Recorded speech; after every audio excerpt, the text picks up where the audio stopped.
This is the helmet of thorns. Yes. So I had heard, I remember reading or hearing at some point that actually it's like 3D, or not just 3D, but it goes around the whole head. The whole head. And is really like a helmet. Like a cap, a helmet. And so what do we see the correspondence with? These are 3-inch Bethlehem thorns. When they dry, they're as sharp as nails. The Gospel of Mark, which is the earliest gospel, it says, "And the Romans fashioned a crown of thorns and placed it on his head to humiliate him. This is the King of the Jews." They placed this on his head. And what do we see on the shroud? 50 puncture wounds in the scalp. It would have caused profuse bleeding. And so when he goes, "Ecce homo," behold the man.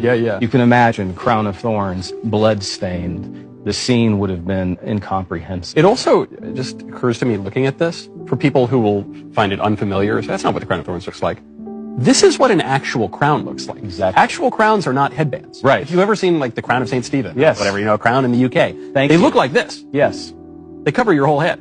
This is what leaves it beyond all doubt to me. Speaking from a historical scholar's perspective, it could not be anyone other than Jesus of Nazareth. My friend Bruno Barberis, who I will be with in just a few weeks in Turin, Italy, has assigned a probability to, is this anyone other than Jesus? And he's published his findings. Again, not a preacher, not a priest. He's a mathematician at University of Turin. The probability the man of the shroud, according to mathematician Bruno Barberis, is anyone other than Jesus is 1 in 200 billion.